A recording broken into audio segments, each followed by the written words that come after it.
if I bleed tonight, if I am sad tonight, I don't have a job to find.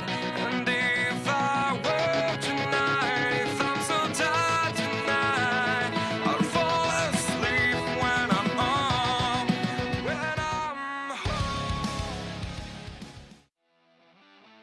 WWE SummerSlam with the tagline, "You'll never see it coming."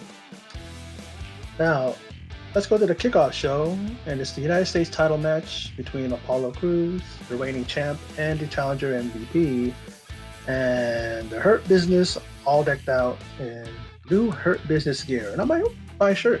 Look pretty good. Now, in the end, a toss-up powerbomb to MVP, and Crews retains the U.S. title. Not much to say about this match. If you've seen any of their prior matches, it's just like watching us. Why bother? Hope MVP moves on now, and her business takes care of business elsewhere.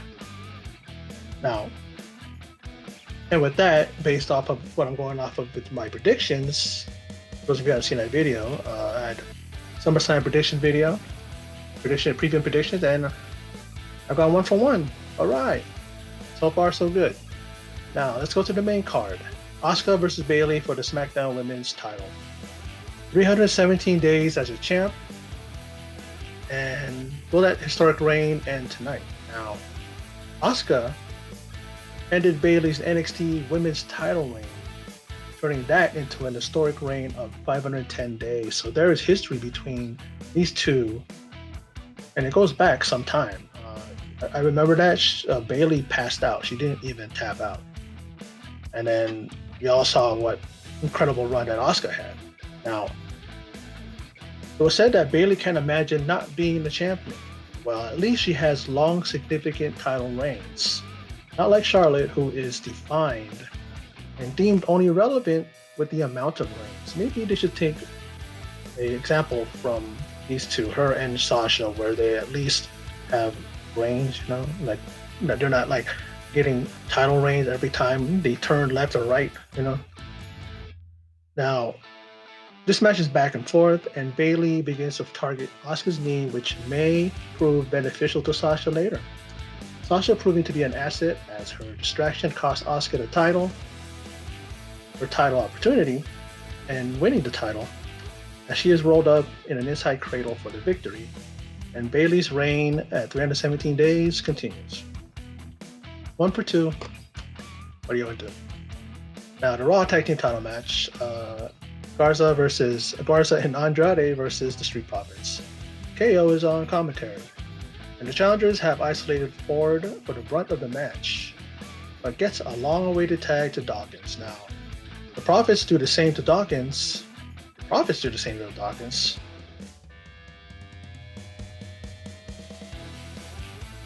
Same as done to Dawkins. Sometimes these notes I write. I don't know. I think I was halfway falling asleep, and because I'm tired. But they were doing the same to Dawkins once he got into the ring. And like I said, this match is going back and forth. Now, a really great match thus far. But with Andrade tending to Zelina Vega, who was inadvertently knocked off the apron, Garza absorbed breathtaking from the Heavens Frog Splash for the win, and retention of the Raw Tag Team Gold for the Street Profits. 1 for 3. Uh-oh. I'm not doing so good. Now, KO announces the KO show on Raw tomorrow, and he sends out an invitation to Aleister Black. Will he show? Now, Kayla interviews the Golden Boar models. It's the same horseshit pony show. The obnoxious, cringy, and hints of a breakup and dissension. And he even showed WWE ice cream bars. Yes, please. I want to try some. Remember having those back in the day. They were great. Sonya Deville versus Mandy Rose. A no DQ loser leaves WWE match. So I guess it's no longer a hair versus hair match. I thought it was still a hair versus hair match, but now this has become one of the most intriguing rivalries. It's about to come to a head and cost one of these ladies her career in WWE. Now, Deville has mentioned she wants to pursue an acting career. So will she lose and try out her luck in Hollywood? But Mandy is in control of at the outset and is taking it to the bell. But a steel chair stops Mandy's momentum, and this match is getting really physical. And Deville using her submission expertise on Mandy with the standing dragon sleeper, then a triangle. Now Mandy isn't the great wrestler. He's not the greatest. She's not the greatest wrestler, but she tries her best, and she needs to put a little more pep behind her punches and strikes. But her running knee is effective, and it hits it 3 times and connects with an implant facebuster, and then connects with a final running knee. And your winner is Mandy Rose if she stays put in WWE. But Sonya Deville must leave, and let's hear that familiar chant, na na na na. You know how it goes. Then we see Mr. Money in the Bank Otis come out to celebrate with his girl, and both do caterpillars, but Mandy tries, unlike most people, goes backwards. I don't understand how people can't do it correctly. Like, they'll do it and they go backwards. It's like, I've seen that. It's so hilarious, and I don't know how people can't do it correctly. But with this match, I end up 2-4. So I've gotten 2 right out of the 4 matches. So hey, see how if my luck changes and continues to stay that way. Now, Dominic Mysterio versus Seth Rollins in a street fight. Rollins is sporting the 1997 Halloween Havoc-inspired attire worn by Ray. Ray took on Eddie Guerrero back in WCW. Kind of recognized it when I saw it, and then they mentioned, I'm like, oh, that's right, yeah. Now Dominic enters to some cool entrance music and ring gear that sets him apart from his dad. Seth sets the pace at his start and arrogantly plays around with the rope. Kind of a little too cocky because of Dominic's inexperience, his rookie match. Dominic picks his moment and pulls off some deep arm drags and offensive moves to show Seth that, hey, I am no joke. Try me. Seth calls to Murphy to give him a kendo stick, but Dominic gets a hold of one, and I must say, I'm excited for Dominic's career. Win or lose, I may have found another favorite to add to superstars for me to root on.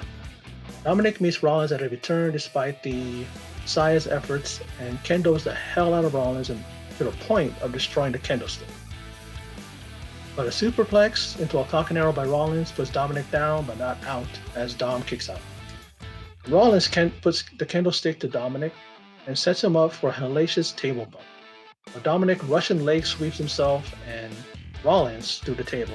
He has him in that there, and he just falls back and slams them both into the table. Really great spot, and I gotta give it to Dominic for being able to pull that off. And then Dominic frog splashes the Monday Night Messiah, a tribute to his uncle Eddie Guerrero, but it doesn't keep Rollins down. And after a super kick and a power bomb by Rollins, he then proceeds to remove Dominic's shirt and punishes him with brutal kendo stick shots. His mom Angie comes down to ringside, and Ray stops her only to go after both Murphy and Rollins. Man, this match is so amazing at this point. He made a promise to Dominic beforehand that he wasn't going to get involved, but how can you not get involved when you see your son get put through this, pain that he can put through? And now with Ray handcuffed, Seth toys with Ray, and with Mysterio looking on, a stomp to Dominic brings the match to an end. And that to me is how it should end. Dominic put in a great effort, and he is only going to get better. He doesn't need the win, not at this point. And I go 2 for 5. So much for my, so much for predicting these matches the way they ended. Anyway, let's go on to Sasha Banks versus Asuka. Raw Women's title match, and Sasha has never successfully defended a title. Will it be different tonight? At the start, Sasha targets the left knee injured during the SmackDown Women's title match, but Asuka shakes it off and takes control of the match, but Sasha connects with a sickening sunset powerbomb to the outside. Sunset flip, to a powerbomb.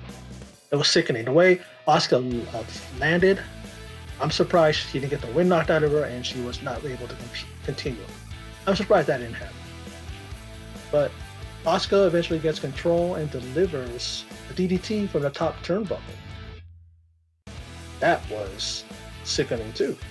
Now, man, how are any one of these ladies gonna ever be the same after this? That's all I can think. Putting themselves through this pain and through all those those moves, those those bumps that they were taking. Really, I mean, anyway, Asuka locks in the Asuka lock, and it's reversed into a bank statement. And it goes back and forth in this excellent match. Now, Bailey doesn't take the bullet for Sasha as Sasha did for Bailey. And in the end, Asuka locks in the Asuka lock and taps out Sasha, and now Asuka is again the WWE Women's Champion of Raw. And I go 2 for 6. I kind of said at the reverse that she was going to be Bailey, and then Sasha was going to retain her title. And of course, this now shows that Sasha is unable to retain. Isn't able to retain her title. She isn't ever able to successfully defend her title. In 5 title reigns, she's never successfully defended it. I believe it's like her first, defense of each title. She's never ever retained the title. So as I said before, I go 2 for 6. Oh well. Now, the WWE title match. Drew McIntyre versus Randy Orton. 17 years ago, Randy Orton made his SummerSlam debut. Also at SummerSlam, he became the youngest world champion. His first of 13 reigns. Who did he beat for the title? The Voldemort of WWE, whose name shall not be mentioned, Chris Benoit. Now, will tonight see him win his 14th and record time title reign with the Game Triple H. Now, the mind games of the Viper begin, but McIntyre is not having it.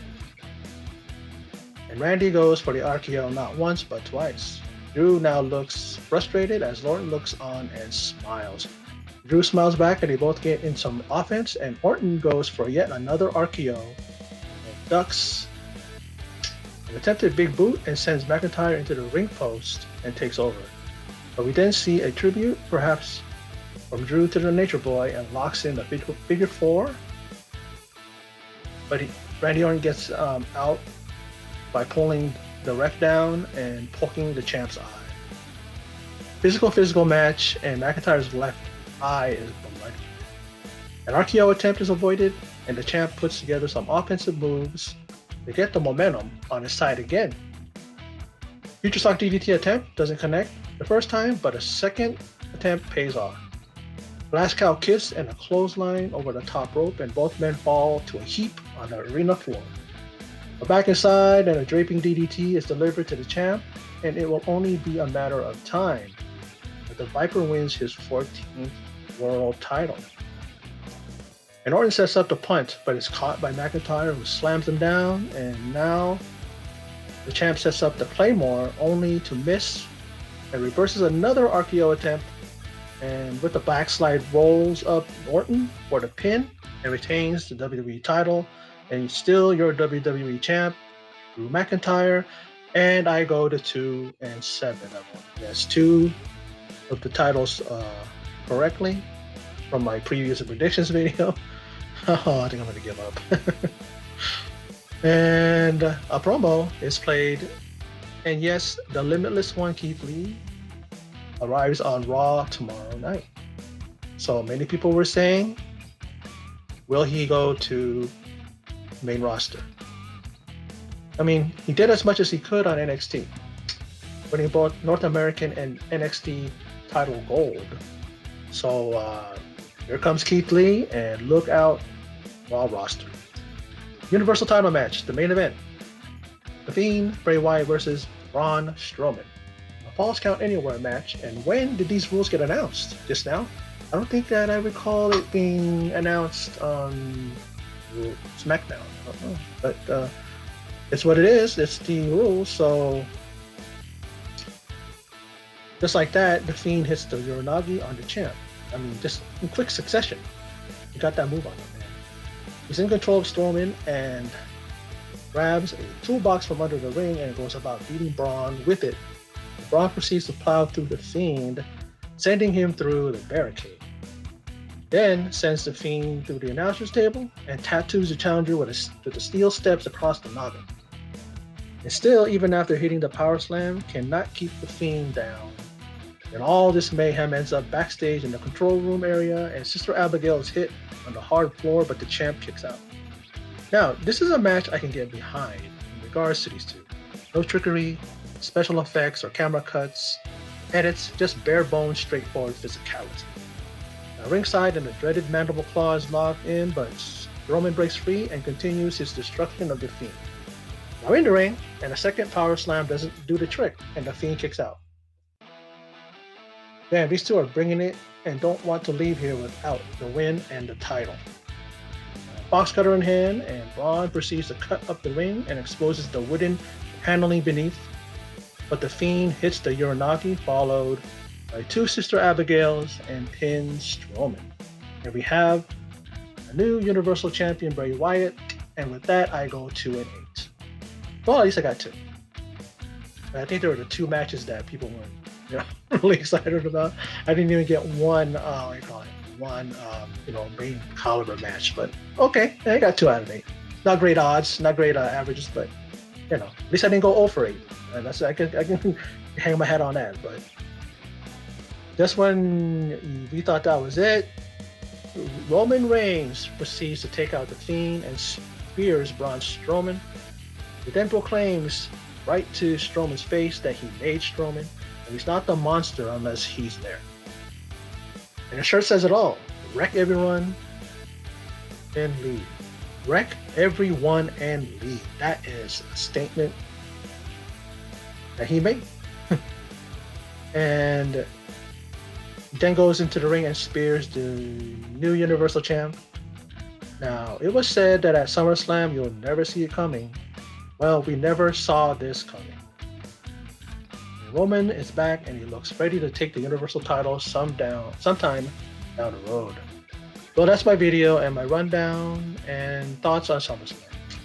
A very good pay-per-view with a strong showing from Dominic Mysterio, Asuka regaining the Raw Women's title, McIntyre vanquishing the Viper, and of course, the return of Roman Reigns. Well, that's that. And for those of you who stopped by and checked out my video, I appreciate it. I always do. And in closing, and as always, take care.